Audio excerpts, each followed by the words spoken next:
International motivation speaker, leadership consultant, business coach.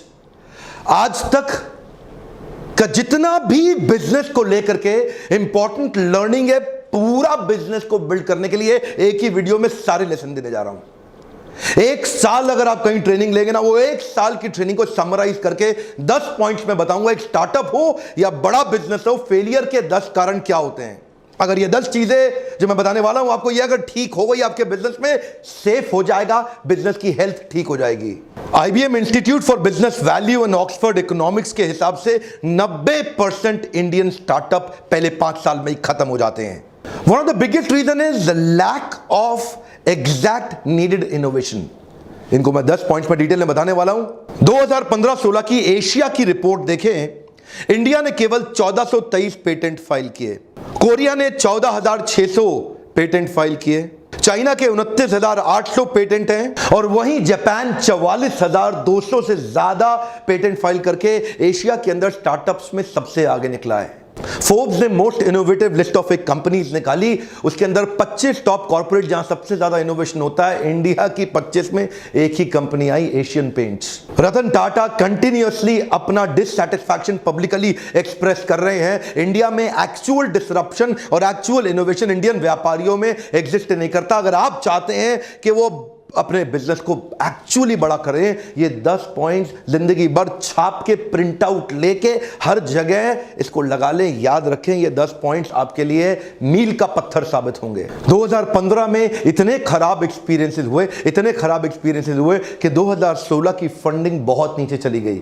2015 में startups को funding मिली $7.5 billion की। वही 2016 के अंदर हमारे स्टार्टअप केवल $3.5 बिलियन का फंड ही अट्रैक्ट कर पाए। वो एनर्जी कम हो गई। आज इन्वेस्टर पैसा डालना ही नहीं चाहते, क्योंकि हमारे इंडिया में स्टार्टअप्स को बड़ा करना और मेंटेन बिजनेस को करना आता नहीं है लोगों को। स्टार्टअप के इकोसिस्टम को लेके जो मोस्ट पॉपुलर 10 सिटीज है पूरे दुनिया के अंदर, उनमें इंडिया की किसी भी सिटी का नाम ही नहीं आता। मोस्टली सारी सिटीज अमेरिकन है। नंबर 1 पे सिलिकॉन वैली, 2 पे New York city, Los Angeles, Boston, ये टेल अवीव इजराइल से आती है, फिर London, Chicago, Seattle, Berlin, Singapore. India का कहीं नाम ही नहीं आता। हां, बैंगलोर तो है, लेकिन टॉप सिटीज में नहीं आ रहा। केवल बैंगलोर ही रजिस्टर हो रहा है दुनिया के मैप पे। क्विकली 10 पॉइंट लेते हैं। पहला पॉइंट है missing innovation around customers money making model. सारे जितने व्यापारी हैं पहले अपने मनी मेकिंग मॉडल को कैलकुलेट करते हैं, ये नहीं देखते कि उनका कस्टमर का मनी मेकिंग मॉडल क्या होने वाला है। मेरे कस्टमर को एग्जैक्टली सफलता कहां से मिलेगी, मेरे को सफलता कहां से मिलेगी, ये सब कैलकुलेट कर रहे हैं। लेकिन जब तक कस्टमर की सफलता कैसे होगी, उसकी प्रॉफिटेबिलिटी, उसकी लिक्विडिटी, उसकी ग्रोथ, उसकी प्रोडक्टिविटी, उसका ग्रॉस मार्जिन, उसका रेवेन्यू, उसका inventory turnover, cash flow, brand equity, उसका कस्टमर एक्विजिशन और रिटेंशन, और उसकी वेलोसिटी, स्पीड ऑफ ट्रांजैक्शन, किस प्रकार मेरे कस्टमर अपने मनी को लेके ग्रो करते हैं, किस प्रकार मेरे कस्टमर का मनी मेकिंग मॉडल और रिकरिंग रेवेन्यू मॉडल ग्रो करता है। जिस दिन वो समझ में आएगा तो कस्टमर की नीड से मेरी ग्रीड पूरी होगी। पहला पॉइंट, इनोवेशन कैसे आता है, what problem are you solving in your customers life which he cannot solve on his own। Innovation किधर होगा, कस्टमर की नीड पे होगा। ये पहला पॉइंट है। और अगर हम थोड़ा बहुत नीड समझ भी लेते हैं ना कस्टमर की, इंडियन स्टार्टअप्स तो ऐसे हैं जो कॉपी मारने में बड़े तेज हैं। उबर आया, उसके अगेंस्ट ओला खड़ा कर दिया। एयरबीएनबी आया, उसके अगेंस्ट ओयो खड़ा कर दिया। अमेजॉन आया, उसके अगेंस्ट फ्लिपकार्ट खड़ा कर दिया। स्पॉटिफाई आया, उसके अगेंस्ट गाना खड़ा कर दिया। अगर कस्टमर की नीड को समझने की कोशिश भी कर रहे हैं तो वो भी सीधा सीधा अमेरिकन स्टार्टअप्स को एकदम कॉपी मारने की इंडिया में कोशिश कर रहे हैं। अपना बड़ा इनोवेशन अभी तक इंडियन स्टार्टअप ऐसा कोई भी नहीं जो पूरी दुनिया में छा चुका हो। नेक्स्ट पॉइंट है negative cash flow and negative working capital. This is one of the biggest reason एक स्टार्टअप सूख जाता है। क्या हो जाता है, सूख जाता है। उसका जो ब्लड होता है ना, जो एक ऑर्गेनाइजेशन को रन करता है, जो शरीर को चलाता है, वो खत्म हो जाता है। A cheque in hand means nothing. One more time, come on. A cheque in hand means nothing, you need cash. Profit important है, कैश भी इंपॉर्टेंट है। आपको दोनों चाहिए, दोनों अलग अलग चीजें हैं। आपके बुक्स ऑफ अकाउंट में हो सकता है प्रॉफिट आ रहा हो, लेकिन आपकी कैश की पेमेंट डिले होती जा रही है, कस्टमर से, मार्केट से पैसा वापस रिकवरी नहीं हो रही, रिकवरेबल स्लो हो गई, उसको बोलते हैं नेगेटिव कैश फ्लो। हो सकता है बुक्स ऑफ अकाउंट में, आपकी इनवॉइसेस में आपके पास में मार्जिन हो, लेकिन धंधे में कैश रनिंग बिजनेस के लिए वर्किंग कैपिटल चाहिए होता है। फिर आप बार बार फंडिंग एजेंसी ढूंढते हैं और कहीं पे फंडिंग एजेंसी एक लेवल के आने के बाद वो आपको फंड देना बंद कर देती हैं। वो negative cash flow one of the biggest reason हमारे स्टार्टअप्स को बर्बाद करने के लिए। कुछ इंडियन स्टार्टअप जो अभी पीछे बंद हुए, one of the most funded startups जो बंद हुए, उनके मैं नाम बताता हूं आपको, जैसे कि askme.com, Auto Raja, Talent Pad, Fashionara, Auto on Cab, Frankly Me, ये सारे अच्छे बड़े फंडेड स्टार्टअप्स थे, खत्म हो गए। पॉजिटिव कैश फ्लो बना के रखिए। जो माल बेच रहे हैं कोशिश करिए पेमेंट एडवांस में या टाइम पे ले सकें। तीसरा पॉइंट है एक्सपेंशन विद नेगेटिव मार्जिन। पिछला वाला था कैश फ्लो के बारे में, यह है मार्जिन के बारे में। अगर ग्रॉस मार्जिन ही नहीं है, बहुत सारे स्टार्टअप्स ने आजकल क्या सोचना शुरू किया, मार्केट को एक्वायर करो, लॉस लीडिंग स्ट्रैटेजी पकड़ो, पूरी मार्केट को एक्वायर करने के लिए सस्ते में माल बेचना शुरू कर दो, वैल्यूएशन बढ़ेगा तो बाद में बाहर से फंड लेके इसको बढ़ा लेंगे। ध्यान दीजिए, अगर शुरू से आपको ये क्लियर नहीं है ना कि आपका प्रॉफिट कहां से आएगा, बाद में मरेंगे पक्का। मैं कितने लोगों को दुखी देखता हूं, मेरे लीडरशिप फनल में आते हैं, फिर उनको समझाते हैं, उनका दिमाग के ढक्कन खुल जाते हैं इस लीडरशिप फनल प्रोग्राम में। ये दिक्कत क्या है, ये धंधा करते हैं सस्ता बेचने के चक्कर में, शुरू से ही मार्जिन के साथ कॉम्प्रोमाइज कर जाते हैं। ध्यान दीजिए, पहले से ही प्लान बना के रखिए कि कब और कैसे अपने मार्जिन को कवर करेंगे। सस्ता बेचने के चक्कर में मार्केट को एक्वायर करने में डीप पॉकेट्स के लिए अगर प्रिपरेशन नहीं है, पहले प्रिपेयर नहीं किया, जिंदगी भर रिपेयर करते रहोगे, बाद में बड़ा सा लिखा होगा शट डाउन। और हमारे आते हैं लीडरशिप फंड में, बेचारे रोते हैं हमेशा पर्सनली बैठ के, यही गलतियां कर रहे हैं। या नेगेटिव कैश फ्लो या नेगेटिव मार्जिन, ये दोनों बहुत जरूरी है, दोनों अलग अलग पॉइंट है, दोनों को समझिए। अगला मेरा पॉइंट है lack of talented man power. इसके ऊपर मैंने पूरा वीडियो दिया था, how to build high performance team. अगर आपके पास नवरत्न तैयार नहीं है ना, अकबर की टीम विदेश से इंडिया आई थी, नवरत्नों की मदद से पूरे देश को कंट्रोल कर लिया। क्या आपके पास आपके talented, high potential, high performance, high skill, high will, क्या आपने हाईली केपेबल लोगों की मैन पावर तैयार करी है? ये मेरा क्वेश्चन है आपसे। क्या आप उनकी कॉम्पिटेंसी मैपिंग, उनकी कॉम्पिटेंसी असेसमेंट कर रहे हैं? क्या आप देख रहे हैं आपके पास ऐसे लोग हैं जो आपके विजन को एग्जीक्यूट कर जाएं? क्या आपके पास ऐसे लोग हैं जो आपकी आइडिएशन को एग्जीक्यूशन में कन्वर्ट कर दें? क्या आपके पास ऐसे लोग हैं जो मोस्ट टैलेंटेड लोग हाईएस्ट एंथुसियाज्म और एनर्जी के साथ काम कर रहे हैं? ये बहुत इंपॉर्टेंट चीज है। उनके एज को पहचानिए और उनके एज को एनर्जाइज करके उनको एंगेज कर दीजिए। अगर बढ़िया मैन पावर नहीं, सब कुछ अच्छा होने के बाद भी अकेले आप थोड़ी काम करेंगे, लल्लू लाल गुलाब जामुन वाले थोड़े ही हैं आप गल्ले में बैठ के चिपक के थोड़ी धंधा बड़ा कर सकते हैं। मैन पावर तो आपको चाहिए ही चाहिए। अगर नहीं देखा how to build high performance team video, वो जरूर देखिएगा। पांचवा पॉइंट है मेरा scalability with recurring revenue model. ये स्केलेबिलिटी और रिकरिंग रेवेन्यू मॉडल दो चीजें हैं। स्केलेबिलिटी मतलब बिजनेस में बड़ा होने का मॉडल क्या आपने ढूंढा, क्या वो ढूंढ पाए हैं कि बिजनेस बड़ा कहां से होगा? कई स्टार्टअप्स बड़े प्रॉफिटेबल होते हैं, कई स्टार्टअप्स में मार्जिन अच्छा होता है, कई स्टार्टअप्स अपने रीजन के अंदर अच्छा काम कर जाते हैं, लोकल रीजनल स्टार्टअप या बिजनेस होते हैं, लेकिन वो बड़ा कैसे किया जाए जो पूरी दुनिया में फैल सके, उसकी तैयारी पहले से नहीं करते। और दूसरी चीज, बड़ा होते होते होते जो आपके कस्टमर है, क्या वो रेगुलर कस्टमर बन पा रहे हैं? क्या आप अपने कस्टमर्स को रिटेन कर पा रहे हैं? क्या आपके कस्टमर आपको रिकरिंग रेवेन्यू दे रहे हैं? लगातार लगातार लगातार रेवेन्यू दे पाने वाले कुछ अश्योर्ड कस्टमर जो कि लॉन्ग टर्म कॉन्ट्रैक्ट के साथ काम करते हैं, जो कि आपके साथ जुड़े रहते हैं। इसके ऊपर अभी आपने पीछे वीडियो देखा था रेगुलर इनकम के ऊपर कि बिना मेहनत के या कम मेहनत के साथ रेगुलर इनकम कैसे बढ़ाएं, नहीं देखा तो वो भी जरूर देखिएगा। वो वीडियो पूरा डिटेल है, लेकिन यहां पे एक पॉइंट है जो बड़ा महत्वपूर्ण है कि एक तो बिजनेस बड़ा होना चाहिए और दूसरा बिजनेस में कुछ सस्टेन्ड रिटेन कस्टमर्स के लिए रिकरिंग रेवेन्यू मतलब रेगुलर इनकम वाले मेथड्स को बिल्ड करें। अगर ऐसा रहेगा तो आगे दौड़ पीछे छोड़, आगे दौड़ पीछे छोड़, इसका टेंशन नहीं रहेगा।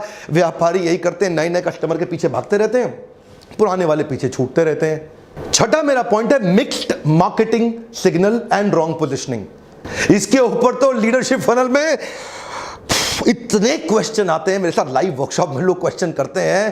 प्रॉब्लम क्या है, लोगों को पता ही नहीं अपने प्रोडक्ट को मार्केट में पोजीशन कैसे करना है। वो है कौन, आपकी आइडेंटिटी है क्या, आपका परफेक्ट कस्टमर कौन है, आपका इम्परफेक्ट कस्टमर कौन है, आपका परफेक्ट प्रोडक्ट क्या है, आपका इम्परफेक्ट प्रोडक्ट क्या है। आपका प्रोडक्ट ठीक से प्लान नहीं किया गया, आपका कस्टमर का सेगमेंटेशन ठीक से प्लान नहीं किया गया। हर जगह हर एक को जाके तू भी खरीद ले, तू भी खरीद ले, हर एक को थोड़ी जाके माल बेचते हैं। आपको परफेक्ट मार्केट डेमोग्राफी और साइकोग्राफी के हिसाब से ढूंढनी है और फिर जाकर के वही प्रोडक्ट प्रेजेंट करना है।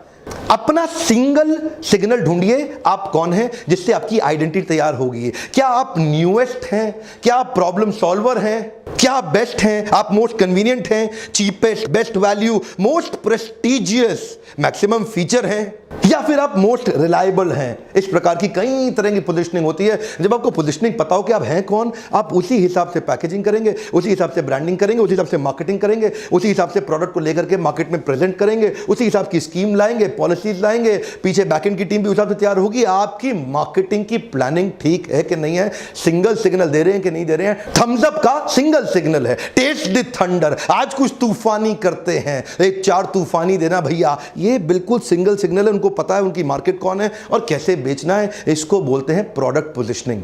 7वां quick point, releasing product as a laggard. Laggard मतलब ये लेट लतीफ है भैया, प्रोडक्ट लेके बाद में पहुंच रहे हैं मार्केट में, पूरी मार्केट अब सैचुरेट होने को आ गई, ये बेचारे लास्ट में आ रहे हैं, अरे ये तो मार्केट में चल रहा था, मैं भी ले आता हूं, मेरा भी खरीद लो, मेरा भी खरीद लो। फिर डिस्काउंट देते रहना, उसके बाद बैठ करके स्कीम चलाते रहना, मार्जिन कम करते रहना, उधारी देते रहना, अपने धंधे को खत्म कर लेना। आपके धंधा, आपका बिजनेस कितना सेफ है, इस पर डिपेंड करता है कि आप प्रोडक्ट की टाइमिंग ठीक है, क्या आप मार्केट के अडॉप्शन कर्व को पहचान पा रहे हैं। One of the biggest reason product late आने के बाद में बेचारा स्ट्रगल ही करता रहता है, यार कोई खरीद नहीं रहा है, कोई खरीद नहीं रहा है, बढ़िया कस्टमर नहीं मिल रहा, कस्टमर तंग कर रहा है, कस्टमर मेरे कॉम्पिटिटर के पास चला जाता है, कस्टमर उधारी मांगता है। इस पे तो बहुत डिस्कशन करते हैं मेरे पार्टिसिपेंट आके मेरे साथ। हम पूरी एंटरप्रेन्योरशिप आपको सिखाना चाहते हैं इस छोटे से समरी वीडियो के माध्यम से। 8वां पॉइंट है, save yourself from getting out competed.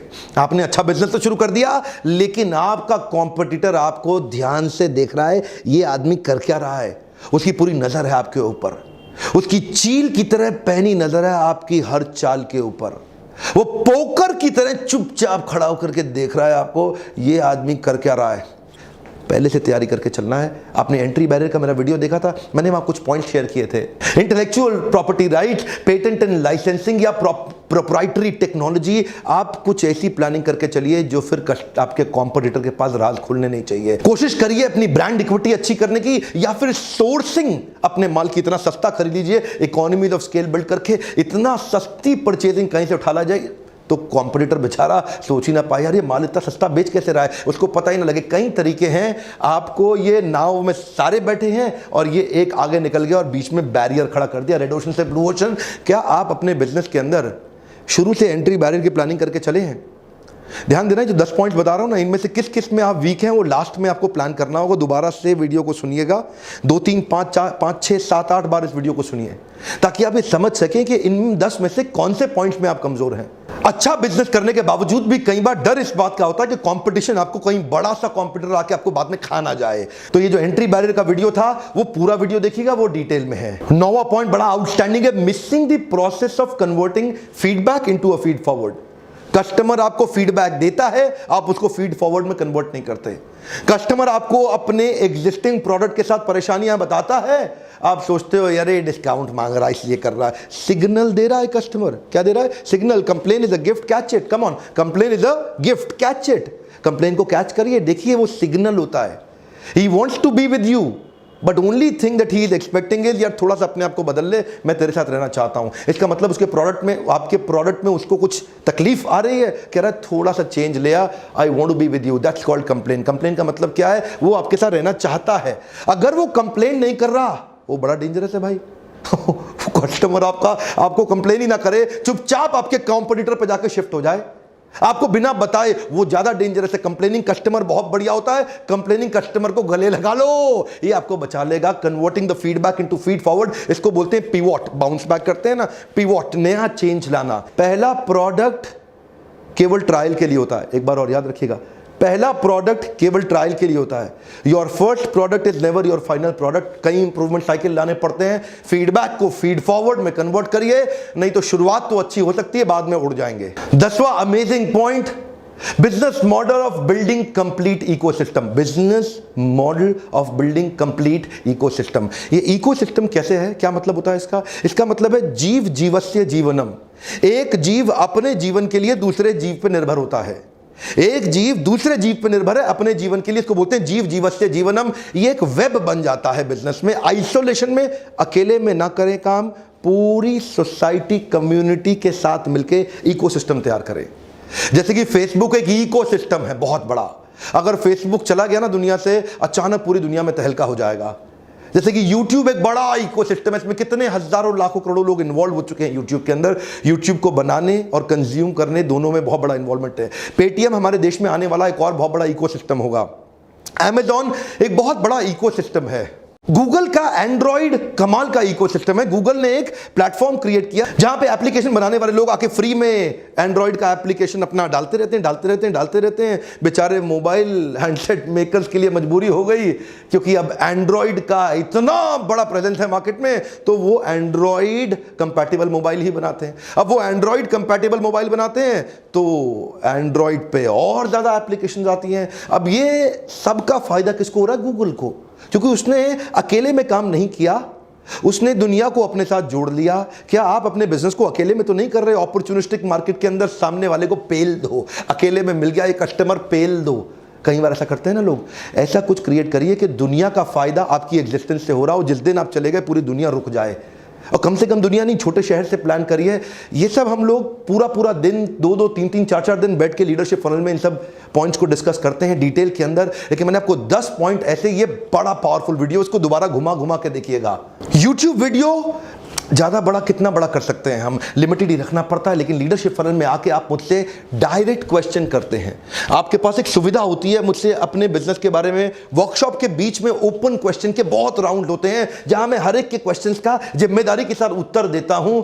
आपने प्रश्न किया, मैंने उत्तर दिया, आपने प्रश्न। इस तरह से हम बहुत से व्यापारियों को सफल बना रहे हैं, जिसके लिए आप इस नंबर पे फोन करके थोड़ा पता लगाइए कि अगला प्रोग्राम कब है। हो सकता है आपके आसपास हो और कौन से शहर में हो रहा है। आज कमेंट में मुझे बताइए अगला बिजनेस से संबंधित कौन सा वीडियो देखना चाहते हैं आप। मैं आपसे पूछना चाहता हूं, अगला बिजनेस से संबंधित कौन सा वीडियो देखना चाहते हैं। अगर क्या आपको मेरे इन वीडियो से मदद हो रही है, लाइक जरूर करिए। और बड़े बड़े ग्रुप्स हैं आप लोगों के व्हाट्सएप में, वहां पे कई लोगों को शेयर करिए। मुझे बहुत लोग रोज जिस एयरपोर्ट पे जा रहा हूं, जिस शहर में जा रहा हूं, लोग मुझे रोज मिल रहे हैं। हजारों लोग मुझे हर रोज, मैं कई नए लोगों से, आपका वीडियो से मुझे ये फायदा हुआ, आपके वीडियो से मुझे वो फायदा हुआ, आपके वीडियो से ऐसा फायदा हुआ। लोगों के फायदे के लिए वीडियो उनको शेयर करिए। ये वहां सब लोगों तक पहुंचेगा ना, तो हमारा नाम भी तो ग्लोबल प्रेजेंस में आना चाहिए। क्यों हमारे शहरों का नाम नहीं आ रहा है global best startup cities in the world के अंदर? क्यों हमारे देश की बड़े कॉर्पोरेट पूरे दुनिया में नहीं छा रहे हैं? वीडियोस को शेयर करिए। कई बार लोगों के दिमाग के ढक्कन खुल जाते हैं। सब्सक्राइब आपने जरूर कर लिया होगा, दोस्तों को भी कराइए, उनसे भी बेल आइकॉन हिट कराइए। ऐसे वीडियो देखने के लिए आपका बहुत बहुत धन्यवाद।